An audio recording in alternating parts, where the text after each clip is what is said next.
시청자 여러분 안녕하십니까? BJTV 주간 뉴스입니다. 먼저 코로나19 관련 소식입니다. 광주광역시는 코로나19 상황이 매우 엄중함에 따라 지난 1일 방역 대응 체계를 사회적 거리두기 2단계로 격상하고 광주시 및 5개 구청, 교육청, 경찰청을 비롯한 22개 유관기관 합동으로 결의문을 발표했습니다. 결의문에 담긴 주요 내용을 정순동 리포터가 보도합니다. 네, 정순동입니다. 코로나19가 사찰, 대형 오피스텔, 병원, 요양시설, 도서관 등 다중이용시설에서 접촉에 의한 감염 전파가 계속되고 있음에 따라 광주광역시는 방역체계를 사회적 거리두기 2단계로 격상하고 22개 유관기관 합동으로 다음과 같이 결의하였습니다. 첫째, 실내는 50인 이상, 실외에는 100인 이상의 모임과 행사 개최를 전면 금지합니다. 둘째, 광주시 교육청 5개 구청 그리고 산하 공공기관이 운영하는 다중이용시설은 7월 2일부터 7월 15일까지 운영을 전면 금지합니다. 셋째, 클럽, 유흥주점, 단란주점, 노래연습장, 대형 학원을 비롯한 13개의 고위험 시설에 대해 7월 15일까지 시설 운영을 자제해 줄 것을 권고하는 집합제한 행정조치를 시행합니다. 넷째, 노인 요양시설은 2주간 면회금지 및 종사자들 외출 차단 등 선제적 코호트 격리를 실시하고 요양시설에 입소 중인 모든 어르신 및 종사자에 대해 코로나19 검사를 의무화합니다. 다섯째, 이번 확진자에 관련된 광륵사활을 비롯한 다중이용시설은 집합금지 및 시설 폐쇄 조치를 취합니다. 여섯째, 초중고등학교는 학생 밀집도를 낮추어서 등교하는 방안 등을 교육부와 협의해 시행토록 할 계획입니다. 일곱째, 대중교통 및 다중집합시설 이용 시 마스크 착용을 의무화하는 행정조치를 시행합니다. 지금까지 광주광역시청에서 정순동이었습니다. 광주 원도심 동명동이 광주 다음을 담은 대표 문화마을로 바뀌게 됩니다.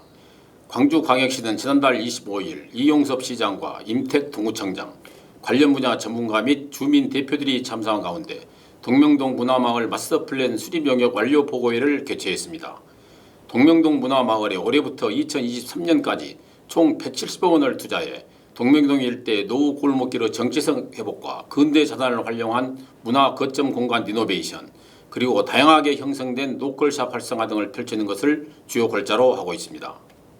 김병래 당구청장은 지난달 30일 민선 7기 취임 2주년을 앞두고 광주 남부권의 관문이자 상징인 백운광장 일대에서 남구 부흥을 알리는 신호탄이 솟아올랐다면서 남구 발전의 중심축을 구도심으로 전환시키기 위한 도심 리비델링이 본격적으로 시작됐다고 말했습니다. 또한 대촌동 1원 국가 및 지방산단이 광주지역 최초로 경제자유구로 지정됨에 따라 남구 성장 동력 확보에 크게 기여할 것이라면서 지난 민선 7기 2년간 민관 협력으로 남구 발전의 주춧돌을 차곡차곡 쌓아온 결과라고 평가했습니다. 광주광역시는 지난해 8월부터 올해 6월까지 재난안전 마스터플랜 수립 연구 용역을 완료하고 19개 유형 116개 정책과제를 선정했습니다.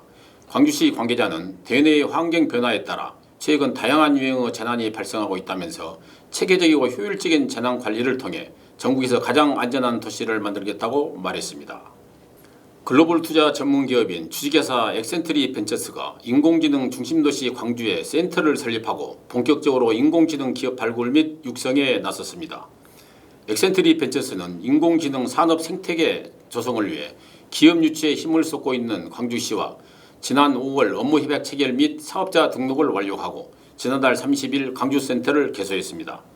광주센터 개소에 따라 앞으로 투자자들의 광주 진출을 앞당김으로써 지역 일자리 창출은 물론 광주시의 인공지능 중심도시 위상 확립에도 크게 기여할 것으로 기대하고 있습니다. 광주광역시는 7월 1일부터 적용되는 도시가스 소비자 요금을 동결했습니다. 시에 따르면 회계법인 용역 결과 최저임금 인상률을 반영한 인건비와 고객센터 수수료, 신규 배관 투자비 등에서 전년 대비 6.55%의 인상 요인이 발생했지만 물가 안정을 통해 시민의 생활비 부담을 줄이기 위해 이같이 동결을 결정했다고 말했습니다. 다음은 한 주간 간추린 뉴스를 신관자 리포터가 전합니다. 광주 청년들의 대표적인 거점 공간인 광주청년센터가 지난 6월 30일 동구예술길에 새롭게 문을 열었습니다.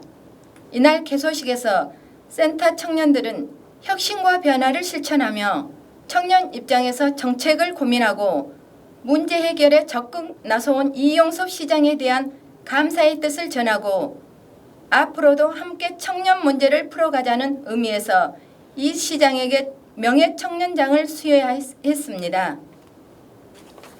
광주광역시가 행정안전부로부터 전국 17개 시도를 대상으로 실시한 2020년 정부 합동평가에서 우수 지자체로 선정되었습니다.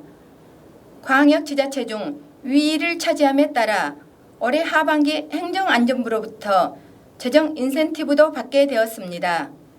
이상 신관자 리포터였습니다. 백경선입니다. 광주광역시가 지역주택조합 조합원 사기 피해를 예방하기 위해 관리 배선 방안을 추진합니다. 지역주택조합은 조합원 개인이 사업 주체 역할을 하지만 사업에 대한 전문성이 부족함에 따라 대부분 업무 대행사를 통해 사업 전반을 관리하고 있습니다.